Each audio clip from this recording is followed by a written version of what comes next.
আসসালামু আলাইকুম ওয়া রাহমাতুল্লাহি ওয়া বারাকাতুহু। সম্মানিত উপস্থিতি, আজকে আমরা একটি অত্যন্ত গুরুত্বপূর্ণ দোয়া নিয়ে হাজির হচ্ছি আপনাদের মাঝে।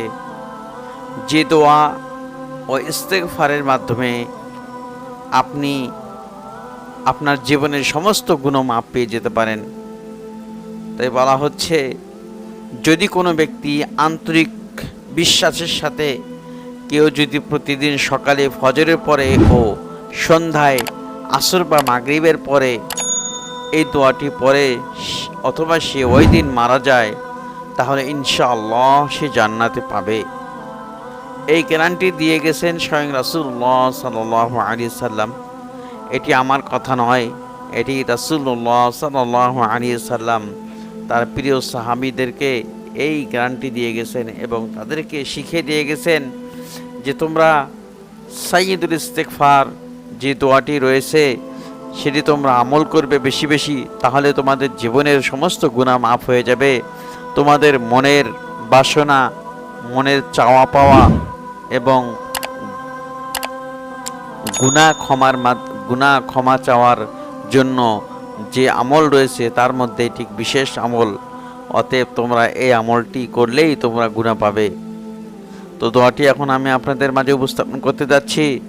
দোয়াটি হলো, আল্লাহুম্মা আনতা রাব্বি লা ইলাহা ইল্লা আনতা খালাকতানি ওয়া আনা আবদুকা ওয়া আনা আলা আহদিকা ওয়া ওয়া'দিকা মাস্তাতা'তু আউযু বিকা মিন শাররি মা সানা'তু আবু'ু লাকা বিনি'মাতিকা আলাইয়া ওয়া আবু'ু বিযামবি ফাগফিরলি ফাইন্নাহু লা ইয়াগফিরুদ যুনুবা ইল্লা আনতা।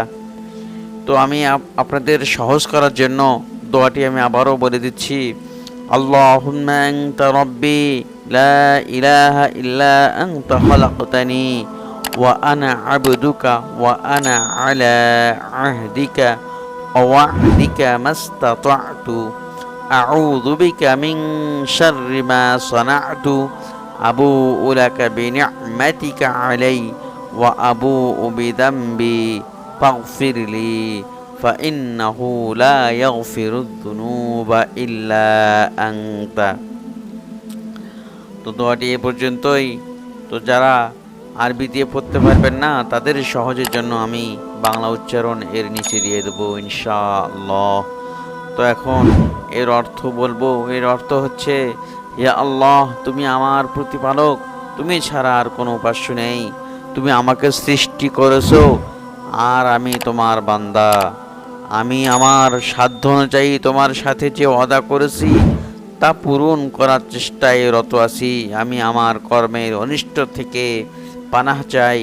আমি স্বীকার করছি আমার প্রতি তোমার প্রদত্ত নিয়ামতের কথা এবং আমি আরও স্বীকার করছি আমার পাপে আমি অপরাধী। অতএব তুমি আমাকে ক্ষমা করো, তুমি ছাড়া ক্ষমা করার আর কেউ নেই। তো সম্মানিত উপস্থিতি, সাইয়্যিদুল ইস্তেগফার এই দোয়াটি আমরা অবশ্যই বেশি বেশি বলবো এবং আল্লাহর কাছে পানা চাবো। তাহলেই আমরা গুনাহ থেকে বাঁচিয়ে থাকতে পারবো, মনের আশা পূরণ করতে পারবো। তো আজকের ভিডিওটি এ পর্যন্তই এবং পরিশেষে বলতে চাই, আমার ভিডিওটি যদি আপনার ভালো লাগে তাহলে লাইক, কমেন্ট, শেয়ার করতে একদম ভুলবেন না এবং আমার চ্যানেলটি সাবস্ক্রাইব করবেন।